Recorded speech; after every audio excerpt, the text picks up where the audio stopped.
Marami sa atin wala ng tiwala sa sistema ng hustisya sa bansa. Bakit nga ba di na sila bilib sa sistema ng ating hudikatura?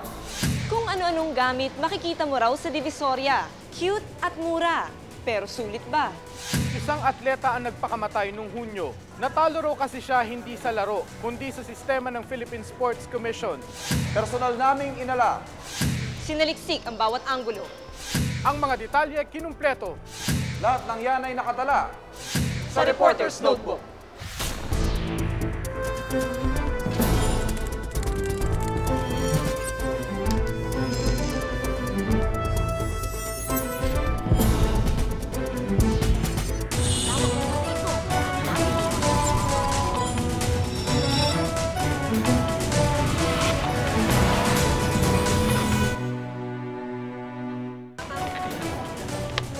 Buhay ng isang siklista na uwi sa trahedya. Susunod sa Reporter's Notebook. The Eyewitness DocuFest is on the road again.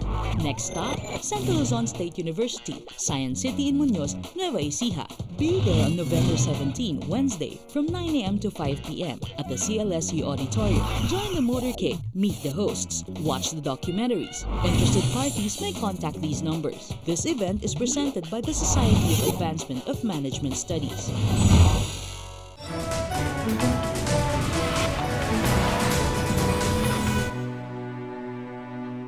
Hindi lang daw allowance at benepisyo ang problema sa pagsasanay ng ating mga atleta. Sa kabila nito, marami pa rin sa kanila ang nagsisikap na makapag-uwi ng karangalan. Alamin ang buhay ng iba pa nating matitsagang atleta sa aking Reporter's Notebook.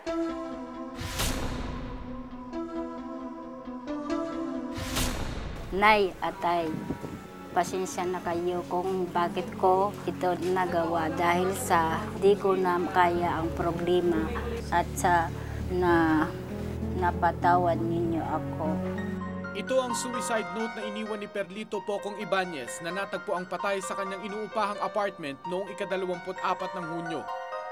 Nagbigti ang 25 anyos na atleta dahil sa umano'y problema sa pera at relasyon.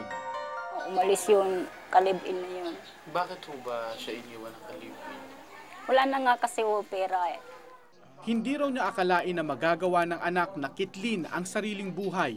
Nisigaw na yung kapatid, nanay, ang kuyang patay na. Sabi ko, hindi totoo yun. Sabi ko, hindi totoo yun. Ang kapatid, mabait yun. Punta nga namin doon, wala na ako. Tigas na ako malamig. Mga bakas na lang ng isang atleta ang makikita sa bahay. Tanging ang mga tropeyo at medalyang ito na lang ang alaala ni Aling Eli sa kanyang anak. Mga patunay sa kahusayan ni Perlito sa larangan ng triathlon. Isang sport na pinagsamang swimming, cycling at running. Nakapanghihinayang na ipinakita niya sa mga paligsahan ng kanyang tibay pero tila sumuko siya sa laban ng buhay. Sabi ko nga, yun si Franco na... Isa si Sandra Araulio sa mga teammate ni Pocong. Siya man, dismayado sa kalagayan ng mga atletang Pinoy. Ang nakakatanggap ng sweldo is training team and national team. The training team gets 2,500 a month. Yung national team, 7,000 pesos a month. Ang nangyari, nag-issue ng memorandum ang PSC na tatanggalin na yung training team. Sa malasakit ng ilang taga-national team na aambunan ng grasya ang mga trainee gaya ni Pocong. Si Sandra ang naging kahati niya rito. Mahigit 3,000 piso ang naibibigay niya kay Pocong. Itinaas naman sa 8,000 piso mula sa dating 7,000 piso ang allowance ng mga miyembro ng national team. Pero ang kapalit nito, binawasan naman ang dami ng mga atleta. Mula sa mahigit 1,000 miyembro, humigit kumulang 200 na lang sila ngayon. Karamihan mga medalista. Kaya maging si Sandra, wala nang natatanggap ngayon. Reason why hindi kami nakatanggap ng sweldo ngayon is dahil hindi pa daw kami nag-medal sa SEA Games. Hindi pa nga nasasali yung triathlon sa SEA Games eh. Kaka-debut lang niya sa Olympics nung Sydney. Maswerte lang si Sandra dahil kaya siyang suportahan ang kanyang pamilya. Pero marami pa ring atletang katulad ng kay Pocong ang kwento. Porsigidong lumaban pero salat sa buhay. Wala kang maasahan eh. I mean, walang seguridad na meron kang, na may gagamitin kang panggastos para dun sa pag-ensayo mo na lang itself. What about yung kailangan mong pera para sustain yung daily expenses mo? Mahalaga sa sports ang kalusugan ng katawan, lalo na ng pag-iisip. Maraming atleta raw ang apektado kapag sinabayan ng problema sa pera at pamilya ang laro. Kaya yung mga athletes abroad, no, it's part of their serious training to get psychological training as well, apart from the physical. May atleta ring anak si Dr. Lopez na sumasali sa triathlon. Ang problema, wala raw kusang palo ang gobyerno. Here we are telling our youth not to do something with themselves, to try and excel and do their best. Stay away from drugs, ganyan. Pero hindi naman natin ginagawa yung ating part. Sa kabila ng sinasabing kakapusan sa budget ang mga atletang Pinoy, nakukuha pa ring magtagumpay. Ang Philippine Dragon Boat Team, 2 gintong medalyang inuwi noong Oktubre 29 mula sa Shanghai. Pero sa kanilang pagdating, walang ingay ng mga kamera na sumalubong sa kanila. Tila tanging pamilya nila ang nagdiwang. Ngunit hindi raw nila ito iniinda. Sapat nang sila ay makapag-uwi ng karangalan sa bansa. Kaya nga ang tawag sa amin, in-invade daw namin in China because that is their, talagang laro nila yan eh. Maraming congratulatory messages, words, saka palagi kami tinatapik, mahusay kami, gano'n. Pero pagdating sa Pilipinas, hindi masyado. Hiling lang nila, mapondohan pa ang pagsali ng mga atleta sa mga palaro sa ibang bansa. I think the best is really to gauge your capability is to go abroad. Doon mo lang makikita kung ano yung level mo na. To tell you frankly, yung punta namin sa Shillong, China, and then sa Macau, and then sa Hong Kong, just recently, 3 months ago, nagpunta rin kami ron. Kami nag-raise ng fans niyon. Ang 5-time gold medalist sa bowling na si Bong Ku, tutol sa pagbawas ng allowance ng mga atleta. Di rin siya sang-ayon ng mga medalista lang ang dapat suportahan. Ano pa talaga ang dapat mauna? Ang maging champion ka para ka suportahan, you have to prove yourself first. Or, magaling ako eh, may potential ako, pero wala akong pabili ng sapatos, wala akong pabili ng equipment, wala akong mag-training, wala akong pangkain. The contingent from the Philippines. Sa Pilipinas gaganapin ang susunod na Southeast Asian Games sa taong 2005.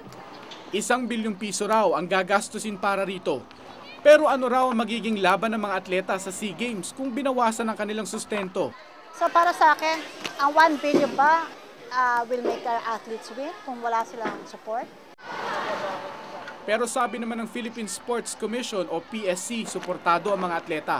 Yung mga atleta na nangangailangan talaga ng lubusang suporta, with the sacrifices being made today by other athletes, these athletes are now moving up in the ladder and performing better.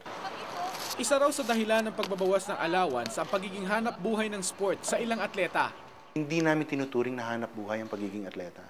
Ang pagiging atleta is para sa bansa, unang-una, at hindi ito hanap buhay.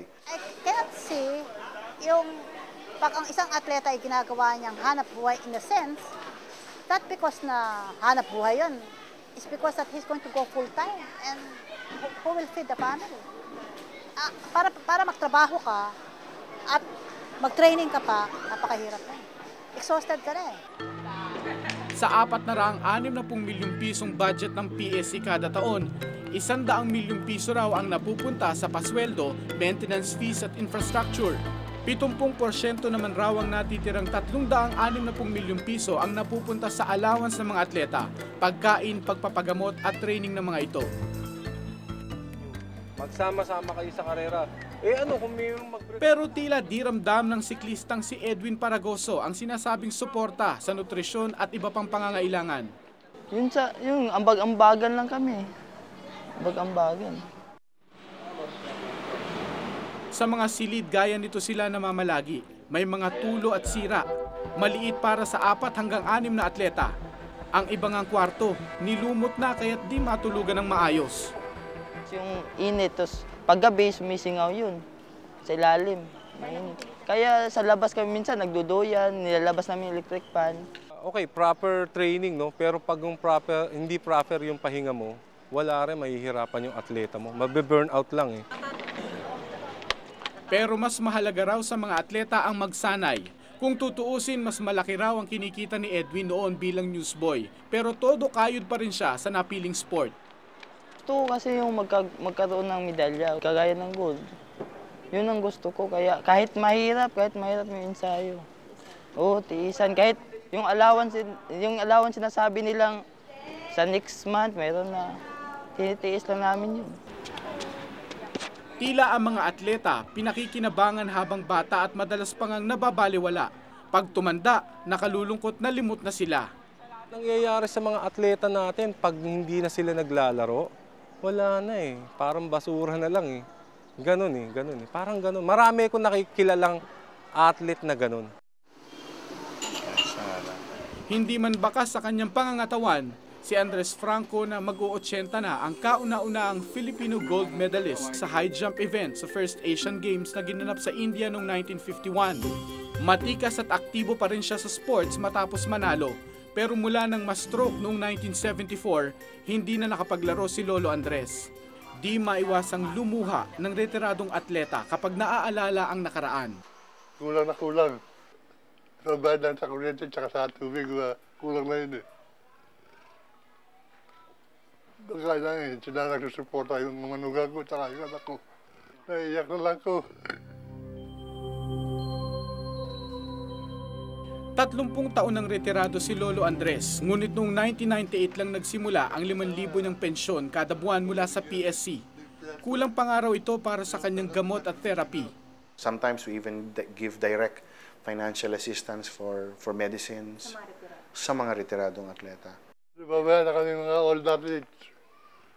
Kadalawa na lang kami buhay eh. Pero mo dito Campos, tsaka ako. Iba patay na. Lahat kinamatayan na lang, walang tulong na. Kinamatayan na nila lahat yun. Di ba wala na? Forgotten heroes na sila. Kung totoong napapabayaan na nga mga atleta sa bansa, si Lolo Andres na siguro ang simbolo ng kanilang uugod-ugod na kalagayan. Laging sinasabi na kailangang ipamala sa buong mundo ang husay ng Pilipino. Pero paano kaya makikita ang ating galing kung tayo mismo bulag sa sariling talento? Ako si Mark Salazar at ito ang nakatala sa aking Reporter's Notebook.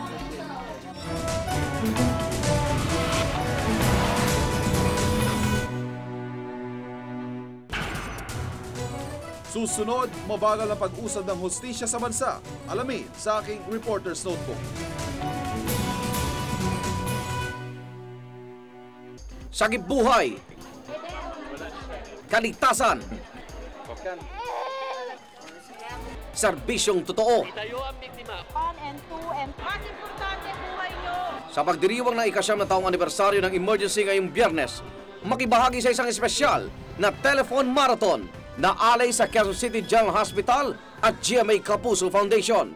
Kapuso, tumawag, mag-text, magbigay ng tulong sa darating na Biyernes. 9 na taon, 9 na buhay. Patuloy na pinagtatanggol ang buhay at kaligtasan sa bingit ng emergency.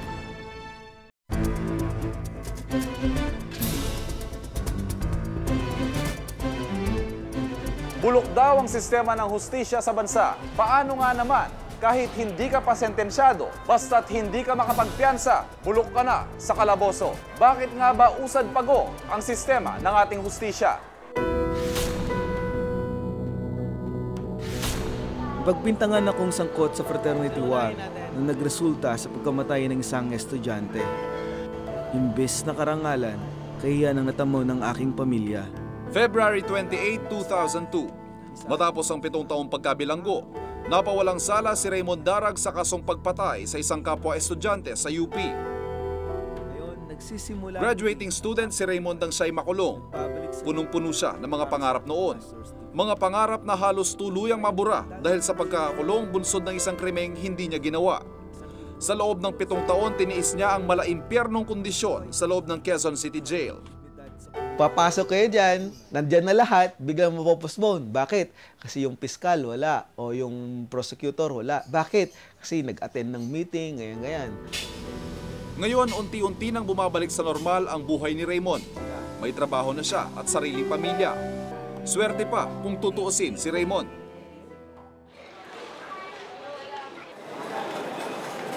Kasama ni Raymond noon sa Quezon City Jail si Ernesto Guzman.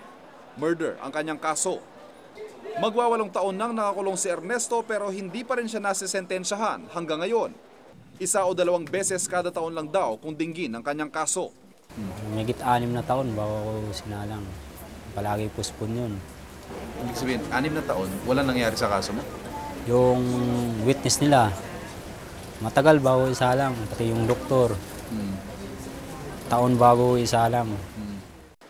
At habang nag-aantay sa pag-usad ng kanyang kaso, ganito ang kondisyon ni Ernesto. Sa kulungang ito, siksikan ng mahigit 3,000 preso na dapat sanay para lang sa 800. Wala silang matinong tulugan, hindi nakakakain ng maayos.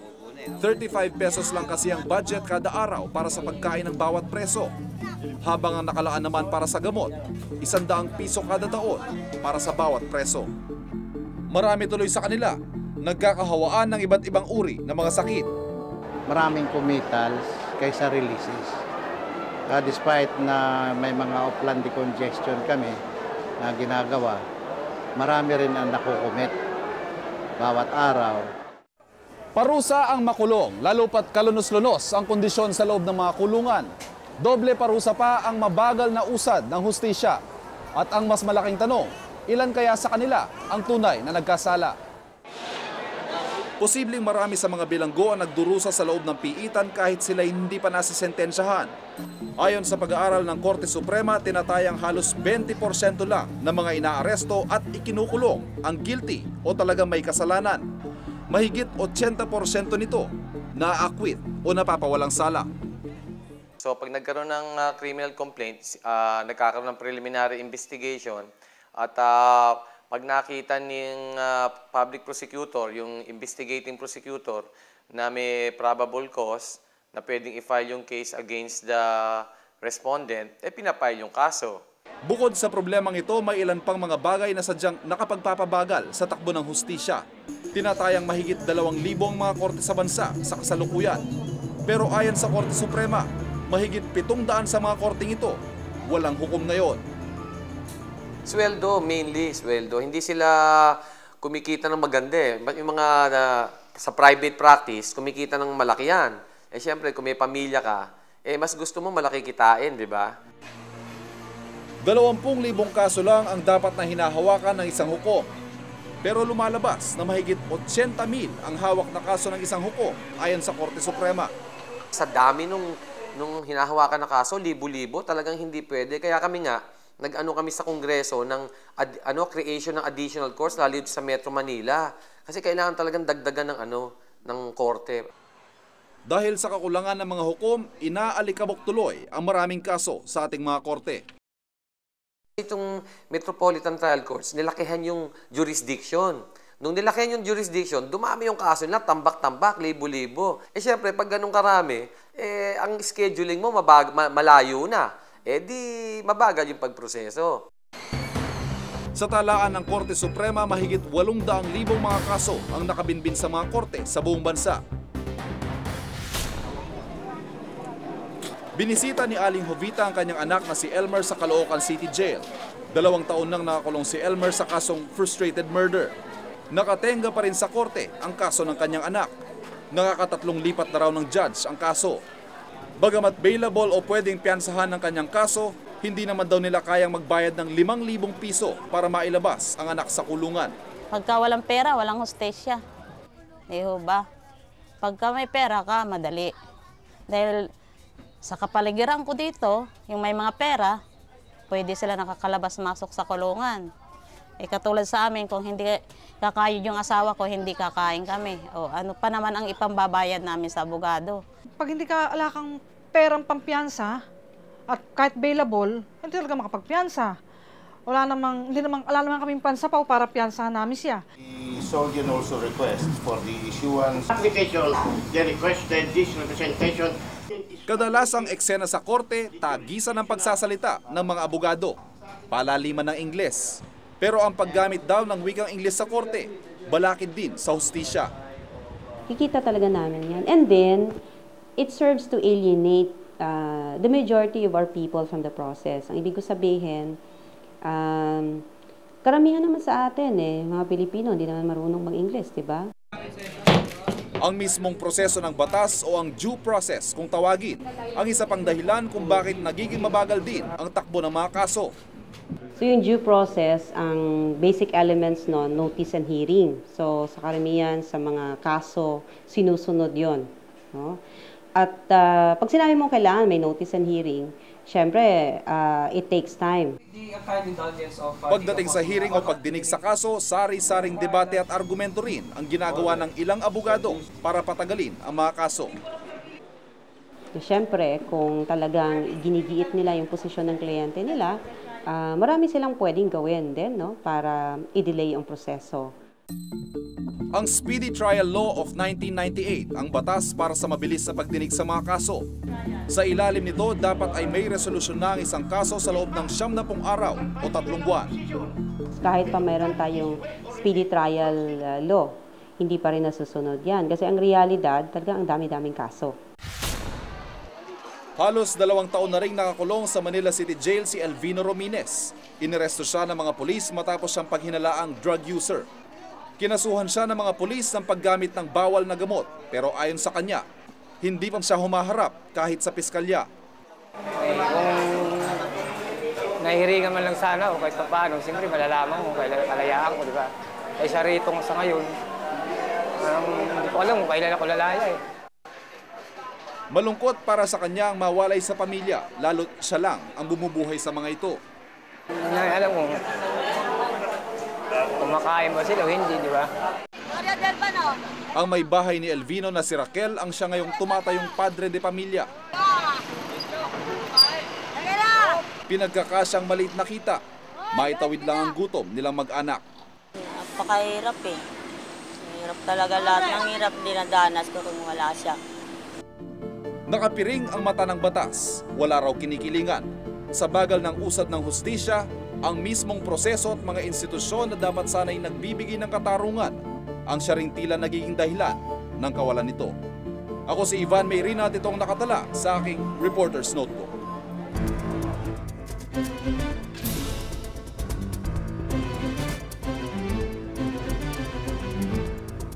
Susunod, sulit ba ang natitipid mo sa pamimili sa Divisoria? Tuusin natin sa Reporter's Notebook.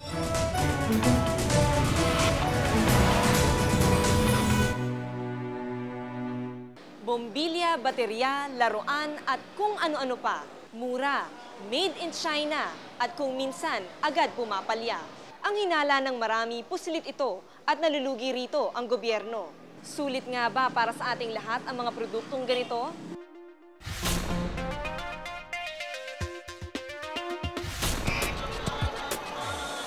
Baklaran, Raon, Divisoria. Ilan lang ito sa mga lugar na dinudumog ng mga kababayan nating Pinoy. Ang dahilan, magaan sa bulsa. Mapalaruan, payong, bag, tools, prutas at marami pang iba. Hindi maganda. Basta mura, makamura lang. Pero hindi ito gawang Pinoy, kundi made in China. Beijing ko lang, Beijing. Sa Divisoria, nakilala ko si Aling Hilda. Halos 30 taon na nang magsimula siyang magtinda ng mga damit na pambata gawa sa Taytay, Rizal. Matumal daw ang benta niya, kaya mga damit panloob na gawa sa China ang kanyang ipinalit. Nung nagtitinda kami ng baby dress, minsan wala na kami inuuwing pera dahil kulang pa ibayad sa 5-6 namin.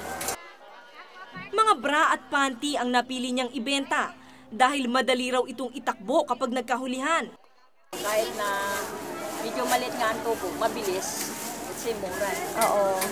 Sa isang araw, magkano ang kinikita ninyo? Isang linggo din ako sa isang araw. Oo. Ngayon, maging ang mga ganitong pambenta pala, may bumabagsak na rin galing sa China. Ang pinakamurang bra na gawa sa atin ay 120 pesos ang isa, samantalang ang gawang China, 25 pesos lang. Ang panty na gawa sa atin, 25 pesos. Ang gawang China, 10 pesos lang. Dala raw ng trade liberalization kung kaya napapayagan ang mga imported na produkto na pumasok sa bansa. Programa raw ito ng pamahalaan para makabili ang bansa ng maraming produktong mura at dekalidad. Ayon sa Bureau of Import Services ng DTI, karamihan daw sa mga imported product, mababa ang pinapataw na buwis. Walang limitasyon sa dami ng mga produktong pumapasok sa bansa at hindi na rin kailangan ng lisensya. Upang mag-improve, maging mas efficient sila sa paggawa ng produkto. Pero hindi raw lahat ng produkto ay madaling ipasok. Halimbawa na lang yung mga produkto na may health and safety issue tulad ng pagkain at gamot. Kailangan daw ng clearance mula sa Bureau of Food and Drugs. Si Rene Ofreneo, Executive Director ng Fair Trade Alliance, isang multisectoral group na binubuo ng mga negosyante, magsasaka at manggagawa. Pinapatay daw ng trade liberalization ang ilang industriya sa bansa. Naghihingalo raw sila sa kompetisyon. Maraming produktong pumapasok na hindi nagbabayad ng tamang buwis. Ang tawag natin dito, technical smuggling. Ang hiling nila, dahan-dahanin ang pagbagsak ng imported na produkto at pili lang sana ang dapat ipasok sa bansa. Namamatay ang local industry dahil unfair competition yan. And dahil unfair, namamatay sila, namamatay din ang ating trabaho. So, maaring mura ang mga bilihin ngayon, wala ka namang pambili. Dahil wala kang trabaho. Hindi nakatulong ang sobrang proteksyon sa domestic industries. In fact, nakasama pa nga dahil naging complacent ang iba dahil nga sa alam nilang mayroong protection ng gobyerno. Hirap daw na makipagsabayan ang bansa sa produktong galing China. Mura ang labor cost. Ang lupa mura para sa mga industriya. Maraming incentives na binibigay ang China sa kanilang mga producers and manufacturers. At ang electricity nila, I understand, is much cheaper than ours. Langit at lupa daw ang agwat sa gastos sa paggawa ng produkto. 1, mataas ang kuryente, the highest in Asia. 2, mataas ang interest rates, the highest in Southeast Asia, outside of Indonesia. 3, mataas ang lagay. 4, sobrang bureaucracy. Dagdag pa ang mentalidad ng mga Pinoy na mahilig sa imported. Pati nagtitinda, galing na rin sa China eh. Oo, hindi lang yung produktong galing sa China, yung mismo nagtitinda, galing sa China. Sa talaan ng Department of Trade and Industry noong 2003, sa kabuuan ng pumasok na imported na produkto mula sa iba't ibang bansa, mahigit 70% ay mula sa China. Mula naman January 2003 hanggang October 2004, mahigit 30 uri ng produkto mula sa China ang nasa bansa. Ang panlaban ng produktong China ay ang murang presyo nila. Tila hindi mapipigilan ng marami sa ating mga kababayan na bumili ng mga produktong gawa sa China. Kahit na mababa ang kalidad ng iba, ang mahalaga, kaya ng bulsa. At kwarto lang ang bahay. Si Aling Natasha, tindera ng mga produktong galing China. Siya mismo, tagatangkilik nito. Ito lang daw kasi ang kaya ng bulsa niya. Yung pagtawag nyo? Halos lahat daw ng kanyang gamit sa bahay, made in China. Ito, ano ba tawag dito? BCD player, tsaka itong, ano ba ito? Extension cord, tsaka Christmas light, yan, puro China yan. Ito, mga pang, ano, gamit namin sa, ito, dito sa remote. Ito, China rin to, puro China. Tsaka ito pa, pangalembong ko, puro China. Mura nga, pero ang tanong, sulit nga ba ang bawat pisong ibinabayad sa mga produktong gawa sa China? Si Eda Maison, tagatangkilik ng mga produktong galing ng China. Gusto niya raw kasing makamenos. Pero noong nakaraang linggo, sa pagtitipid, ang kanyang nabiling Christmas light, depektibo. Nangangamoy talaga yan nung gabi. Sabi ko parang amoy sunog. Ginawa namin, tinanggalan namin sa saksakan. Kasi before, nung nangyari to, May yung nabalita nga na tungkol sa Christmas light, gano'n, magkakasunog, ganyan-ganyan. Sabi ko baka mamay matsyempo sa atin. Pero imbis na madala, tila deadma si Aling Eda. Bibili pa rin daw siya ng iba pang produktong gawa sa China. Hindi lang sa bangketa mabibili ang mga produktong gawa sa China na hindi dumaan sa Bureau of Product Standards ng DTI. Maging sa shopping mall, ibinebenta na rin ang mga ito. Hindi naman kaya natin lahat ng produkto i-check natin. So ang ginawa po natin, ang polisiya po ng government, particularly the Bureau of Product Standards, is mayroon tayong mga selected products, lalo na itong mga produkto na nakaka-apekto sa health, life, and safety ng mga consumers natin. Malalaman lamang kung pumasa sa mga standards ng DTI ang isang produkto kapag may marka itong PS o Philippine Standard kung ito ay local at ICC naman o Import Commodity Clearance kung ito ay imported. Pwede po namin ipasara sila, pwede kami mag-issue ng censure at saka pwede namin ipa-recall yung mga produkto na mga substandard. Pero tila hirap ang DTI sa pagpapasara ng mga tindahan kahit nagkalat pa ito sa Divisoria. Si James T.J. Tan, isang negosyante, hindi raw lahat na produkto galing China walang kalidad. And even US companies right now, most of them, they put their own base in China in order to have factory kasi nga mas lower ang production cost. So hindi natin masasabi na ang China products is poor quality. Karamihan daw sa kanilang mga produkto gawa sa China. In terms of quality kasi, ang China kasi nagbe-base yan doon sa capability ng budget mo. If you have the right budget and may technical know-how ka, you can produce a good products coming from China. Hirap man makipagsabayan ang bansa sa produkto ng China, likas na yata sa mga Pinoy ang maging palaban. Ika nga, hindi sumusuko. So ito yung mga gawa namin. Ito gawa namin yan, mga gawa namin yan. Hindi pa rin siya papatalo pagdating sa kabidihan. Hindi pa rin siya papatalo. Talagang mabili pa rin yung gawa natin compared sa mga China. Palaban man at hindi marunong sumuko, kung hindi natin tatapatan ang mga produktong pumapasok sa ating bansa, huwag magtaka kung isang araw, gigising ka na ang mga produkto ng dayuhan ang namamayagpag sa sarili nating bayan. Ako si Mitch Cruz at ito ang nakatala sa aking Reporter's Notebook.